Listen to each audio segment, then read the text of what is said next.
The silence in my kitchen is deafening as I stare at the brown cardboard box sitting on the counter, my heart pounding against my chest.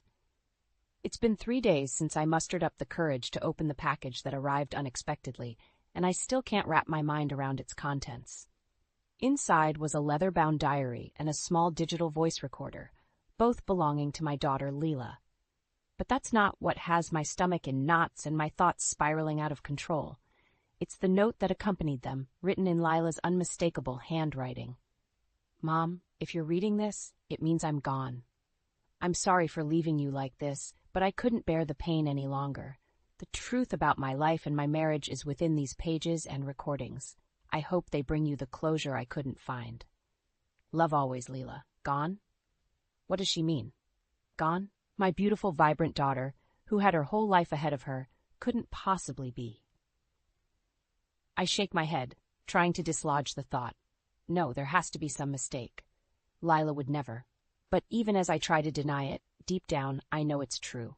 The sinking feeling in my gut tells me that my worst fear has come to pass. With trembling hands, I reach for the diary and flip it open to the first page.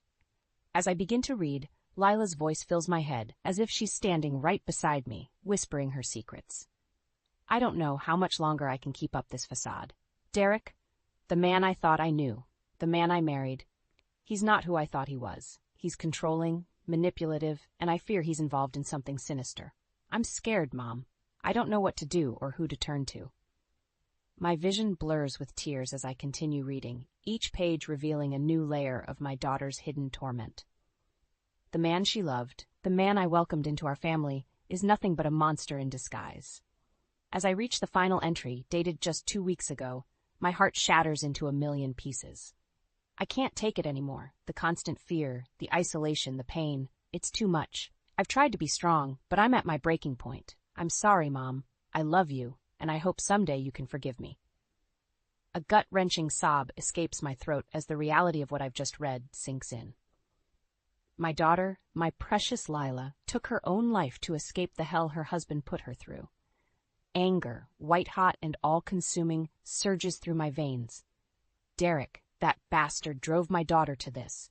He destroyed her, piece by piece, until she couldn't bear to live another day. I clench my fists, my nails digging into my palms as a newfound determination takes hold. I will not let my daughter's death be in vain. I will uncover the truth, no matter the cost. Derek will pay for what he's done. Wiping away my tears, I reach for the digital recorder and press play. Lila's voice, tinged with fear and desperation, fills the room. Derek, please, you're hurting me. Why are you doing this? I thought you loved me. The recording ends abruptly, and I'm left in silence once again. But in my mind, a plan begins to take shape. I will retrace Lila's steps, unravel the web of lies and deceit that Derek has spun, and bring him to justice.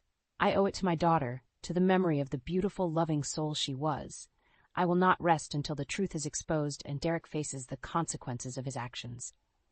With a heavy heart but an unwavering resolve, I tuck the diary and recorder back into the box and close the lid. It's time to get to work. For Lila, for the justice she deserves.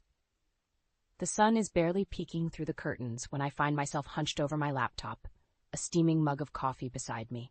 It's been days since I discovered Lila's diary and the truth about her marriage, and I haven't been able to sleep more than a few hours at a time. Every time I close my eyes, I see her face, hear her voice pleading for help. I've been combing through her social media accounts, her emails, anything that might give me a clue as to what really happened. It's not easy, but I'm determined to piece together the puzzle of her life. A notification pops up on my screen, and my heart nearly stops. It's a message from Emily, Lila's best friend's childhood. We haven't spoken in months. Not since the funeral.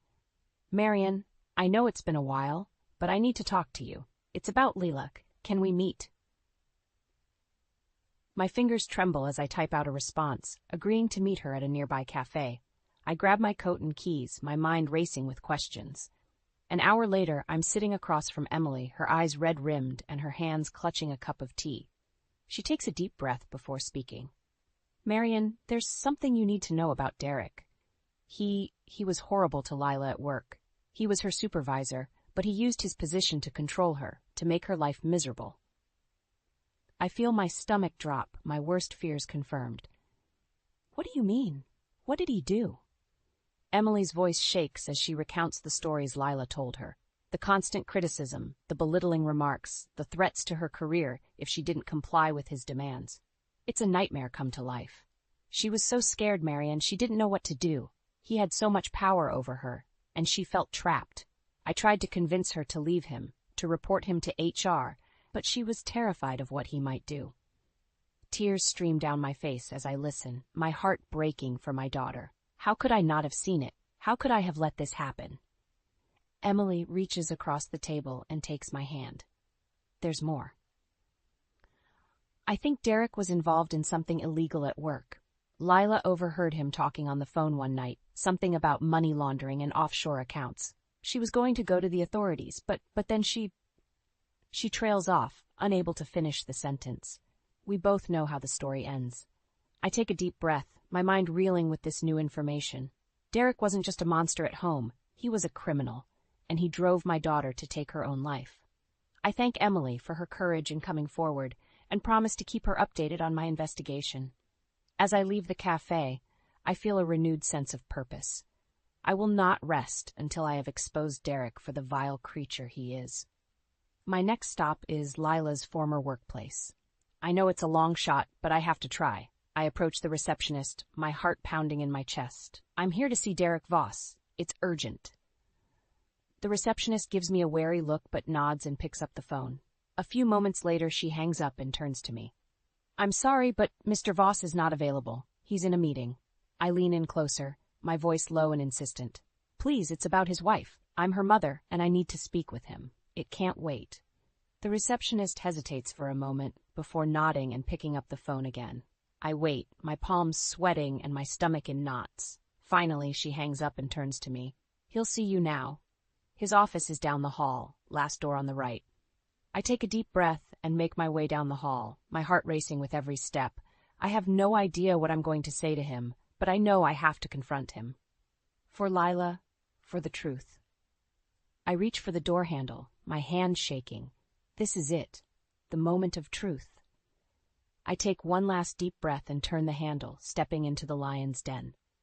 Derek's office is sleek and modern, all glass and chrome. He sits behind a large mahogany desk, his face a mask of surprise and confusion as I enter. Marian, what are you doing here? He asks, rising from his chair.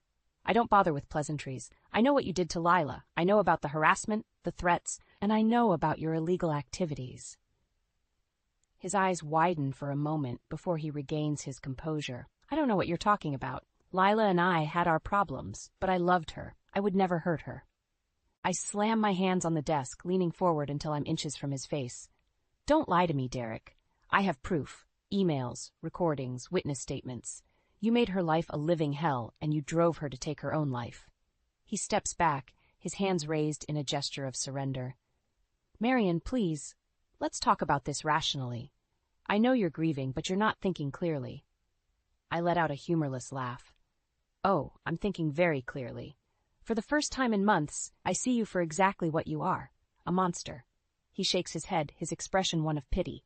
I'm sorry you feel that way, Marian, but I'm not the villain here. Lila had her own demons, her own struggles. I tried to help her, but she pushed me away. I feel my anger rising, hot and fierce. You're a liar and a coward, Derek. You preyed on her vulnerabilities, you manipulated her, and you destroyed her. And for what? Money? Power? Your own twisted satisfaction? He opens his mouth to respond, but I cut him off. I don't want to hear your excuses. I want justice for my daughter, and I will not rest until I see you behind bars. I turn to leave, but he calls out after me.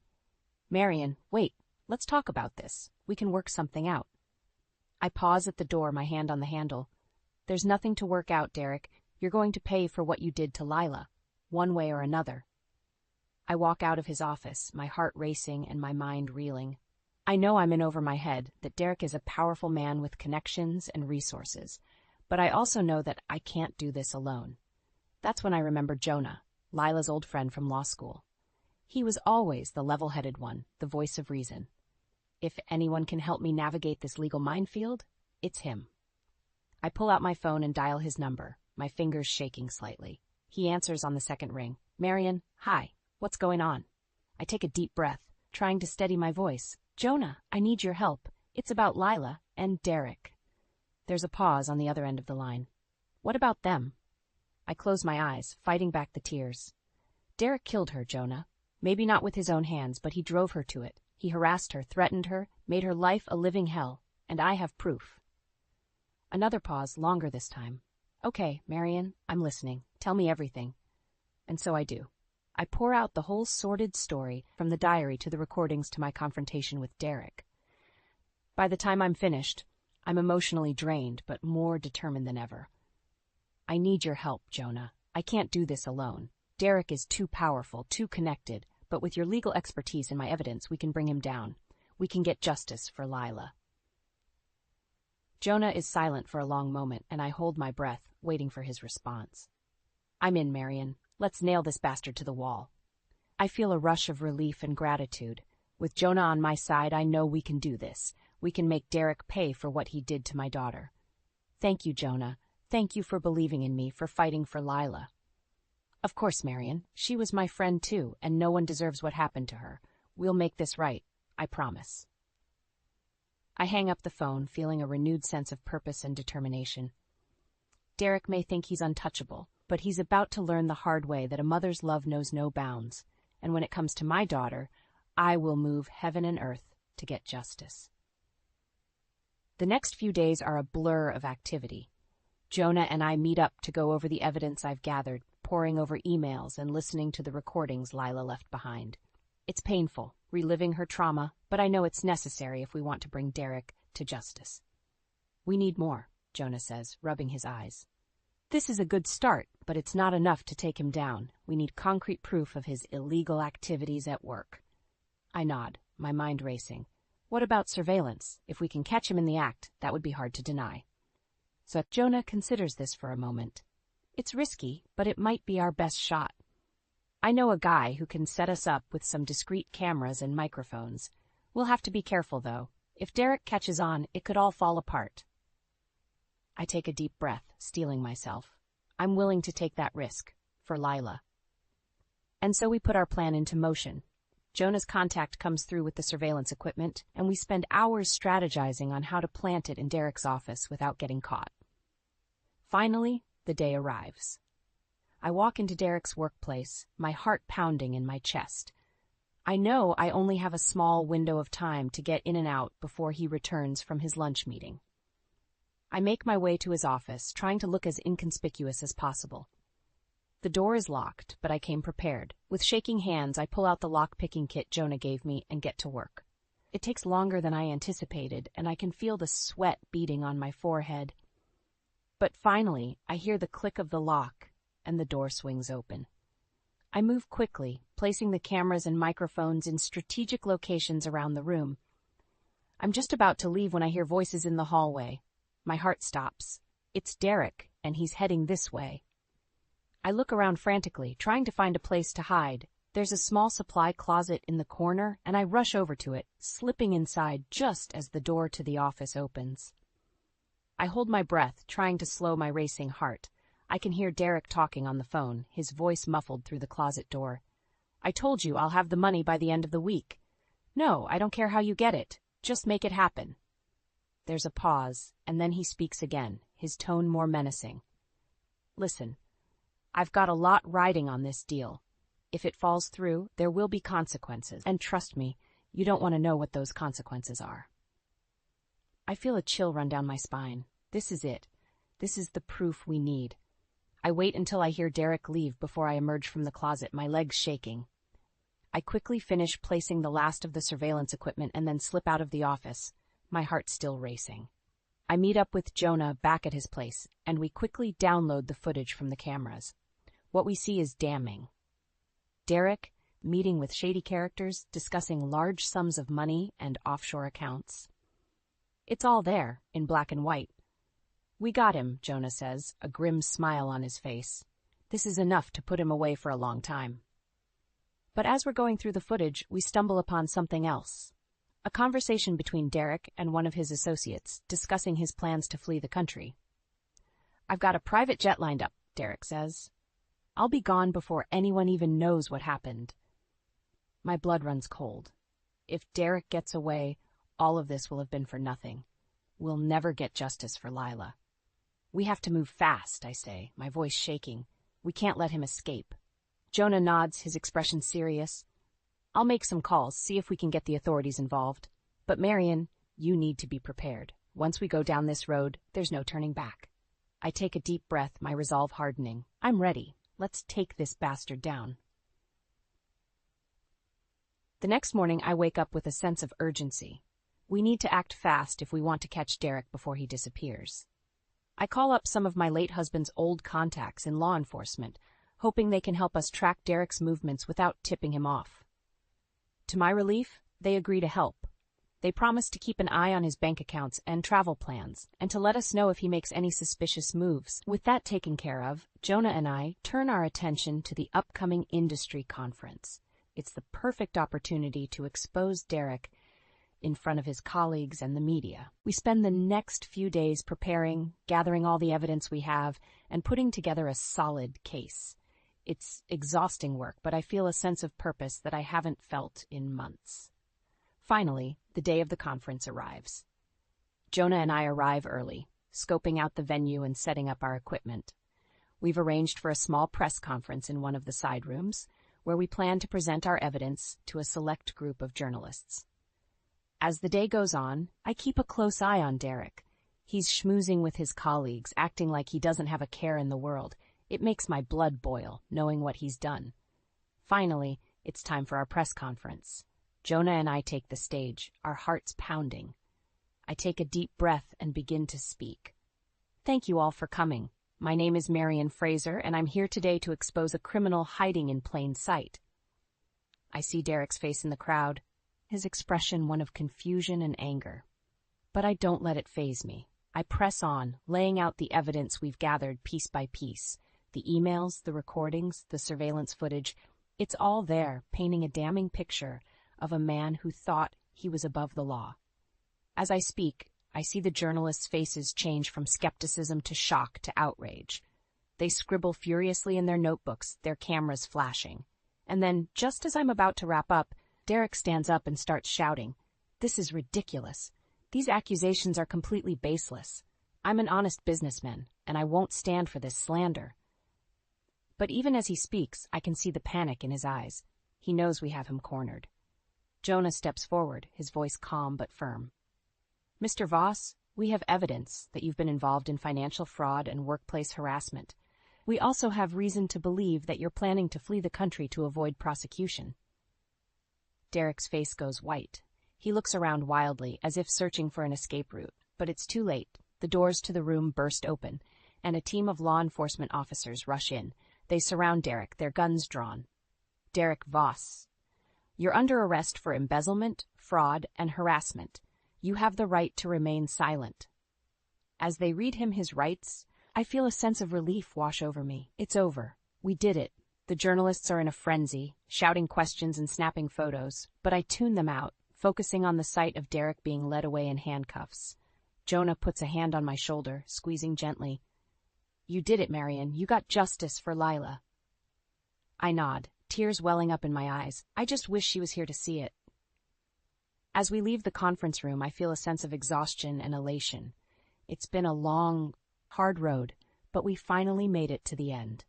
I know there will be more battles ahead, more challenges to face. But for now, I allow myself a moment of triumph. For Lila, for myself, for all the victims who never got to see their abusers brought to justice. We may not be able to change the past, but we can fight for a better future. And that's exactly what I plan to do, one day at a time. The aftermath of Derek's arrest is a media circus. Reporters hound me for interviews, wanting to know every detail of the story. I do my best to keep a low profile, focusing on the legal proceedings and letting Jonah handle the press. But even as the court case moves forward, I can't shake the feeling that there's more to the story. I keep thinking back to Lila's diary, to the pain and fear she expressed in those pages. I know Derek is responsible for her death, but I need to hear it from his own lips. I need him to admit what he did. So when Jonah tells me that Derek is willing to meet with me, I jump at the chance. I know it's a risk, that he could try to manipulate me or twist the truth. But I have to take that chance for Lila's sake. The meeting takes place in a small, windowless room at the jail. Derek is brought in, his hands and feet shackled. He looks thinner than the last time I saw him, his face gaunt and his eyes hollow. He sits down across from me, his expression wary. "What do you want, Marion?" I take a deep breath, trying to keep my voice steady. "I want the truth, Derek. I want you to admit what you did to Lila."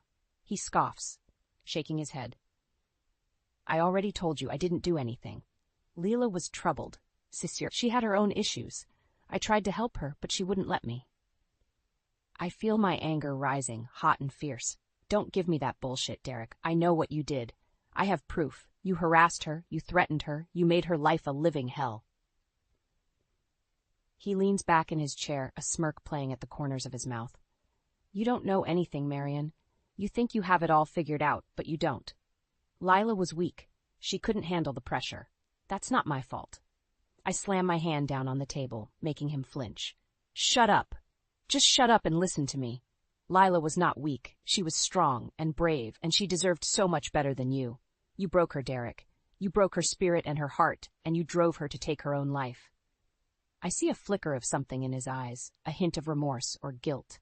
But it's gone just as quickly, replaced by a cold, hard stare. "You want the truth, Marion? Fine, I'll give you the truth. Yes, I was hard on Lila at work. Yes, I pushed her to be better, to work harder. But that's because I knew she had potential. I was trying to help her, to make her stronger." I shake my head in disbelief. "You call that helping? You call that making her stronger? You destroyed her, Derek. You took everything that was good and bright about her, and you crushed it." He leans forward, his face inches from mine. "You know what, Marion? Maybe you're right. Maybe I did push her too hard. Maybe I did contribute to her breakdown. But let me ask you this. Where were you when she needed help? Where were you when she was crying herself to sleep every night, when she was popping pills just to get through the day? You were too busy with your own life to notice what was happening right under your nose." I feel like I've been slapped. His words cut deep, hitting on the guilt and regret that I've been carrying around for months. But I won't let him see that. I won't give him the satisfaction. I stand up, my chair scraping loudly against the floor. "This is on you, Derek. Lila's death, the pain she went through, that's all on you. And now the world knows it too. You're going to pay for what you did, one way or another." I turn to leave, but his voice stops me. "You think this is over, Marion? You think you've won? Think again. I have powerful friends, people who will make sure I never see the inside of a jail cell. And when I get out, I'm coming for you and everyone else who tried to bring me down." I don't turn around. I don't give him the chance to see the fear in my eyes. I just keep walking, my head held high. This isn't over, not by a long shot. But for now, I'll take the victory where I can get it. For Lila, for justice, for the chance to make things right. In the weeks following Derek's arrest, the case against him builds steadily. The evidence we gathered, along with testimony from his victims and colleagues, paints a damning picture of a man who abused his power and his position. I attend every court hearing, watching as Derek's lawyers try to spin the story in his favor. They claim that he's being unfairly targeted, that the charges against him are baseless and politically motivated. But the truth is undeniable. The emails, the recordings, the witness statements. They all point to a pattern of harassment and abuse that stretches back years. And then there's the financial fraud. As the investigators dig deeper into Derek's business dealings, they uncover a web of shell companies and offshore accounts, all designed to hide his ill-gotten gains. It's clear that Derek wasn't just a bully and a harasser. He was a criminal, through and through. The day of the verdict arrives, and I'm in the courtroom, my heart pounding in my chest. Jonah is beside me, his hand resting reassuringly on my arm. The judge reads out the charges, his voice solemn and grave. Embezzlement, fraud, harassment, and a host of other crimes, all adding up to a life sentence in prison. I watch as Derek's face pales, his eyes widening in shock and disbelief. He tries to stand up to protest, but the bailiffs force him back down into his seat. The judge bangs his gavel, and it's over. Derek is led away in handcuffs, his head bowed and his shoulders slumped. I feel a rush of emotion, relief, satisfaction, and a deep, aching sadness. Lila is gone, and nothing can bring her back. But at least now, her tormentor is facing justice. The media descends on the courthouse steps, clamoring for a statement. I take a deep breath and step forward, my voice shaking but clear. Today, justice was served. Derek Voss is a monster who preyed on the vulnerable and the defenseless. He destroyed lives and shattered families, all in the name of his own greed and ego. But now, he's been exposed for what he truly is. He'll spend the rest of his life behind bars, paying for his crimes. The reporters shout questions, but I ignore them. I'm not doing this for them. I'm doing it for Lila, and for all the other victims who never got to see their abusers brought to justice. As I walk away from the courthouse, I feel a sense of emptiness. The fight is over, but the pain lingers on. In the days and weeks that follow, I watch as Derek's life unravels. His assets are seized, his business empire crumbles, and his reputation is left in tatters. His professional licenses are revoked, and he's expelled from the industry organizations that once welcomed him with open arms. Even his so-called friends and allies abandon him, eager to distance themselves from the scandal and the shame. It's a fitting end for a man who thought he was untouchable, who believed that his wealth and his power would protect him from the consequences of his actions. But as I sit in my quiet house, surrounded by the memories of my daughter, I find little comfort in his downfall. Lila is still gone, and the hole she left in my heart will never be filled. The pain of losing her, of knowing that I failed to protect her when she needed me most, is a burden I will carry for the rest of my life. But I also know that I have to keep going, to find a way to honor her memory and to make sure that her story is never forgotten. So I pour myself into my work, into advocating for victims of abuse and harassment. I speak out against the culture of silence and complicity that allows monsters like Derek to thrive.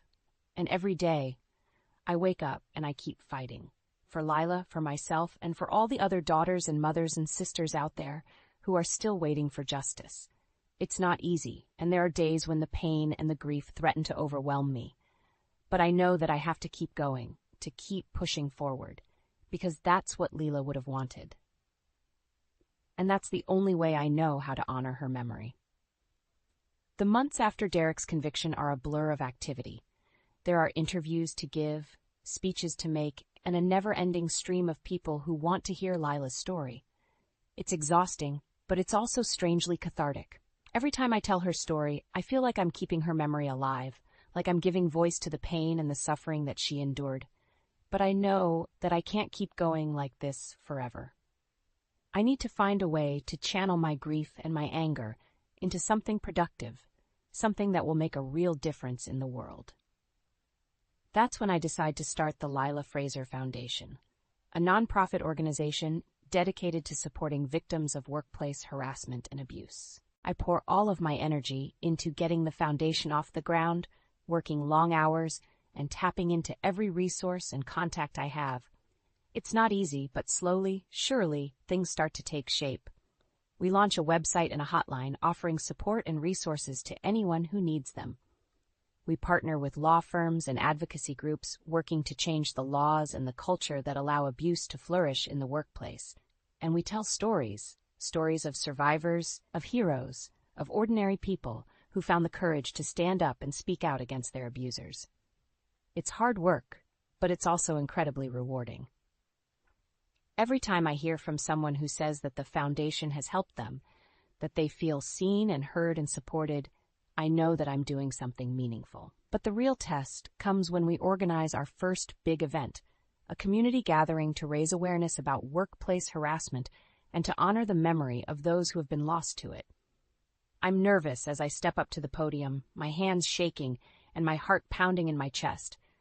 But as I look out at the crowd, at the faces of the survivors and the allies and the advocates, I feel a sense of strength and purpose washing over me. Thank you all for being here today. I begin, my voice trembling slightly. We are gathered here to honor the memory of my daughter, Layla, and all those who have suffered at the hands of workplace abusers. I take a deep breath, fighting back the tears that threaten to overwhelm me.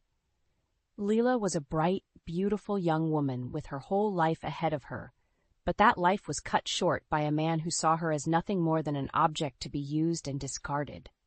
I see heads nodding in the audience, faces etched with pain and understanding. But Lila's story is not unique. Every day, countless women and men are subjected to harassment, abuse, and discrimination in the workplace, and far too often their stories go untold and their suffering goes unacknowledged. I pause, letting my words sink in. But today, we say no more. Today, we stand together and we demand change. We demand a world where every person can go to work without fear of being harassed or abused, where every person is treated with dignity and respect.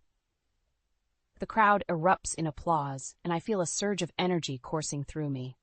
The Lila Fraser Foundation is dedicated to making that world a reality. We will not rest until every workplace is safe and every person is free from abuse and harassment.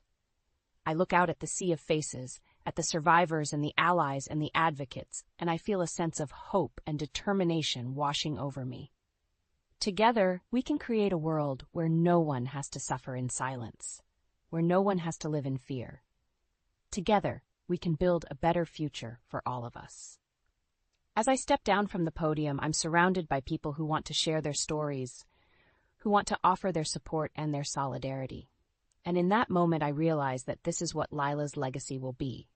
Not just the story of her tragedy, but the story of how we came together to create something beautiful out of the ashes of our grief. It's a long road ahead, and there will be challenges and setbacks along the way. But I know that with the support of this community, with the strength and the courage of the survivors and the allies and the advocates, we can do anything. And as I look up at the sky, at the stars twinkling in the distance, I feel Lila's presence all around me, guiding me forward, giving me the strength to keep going.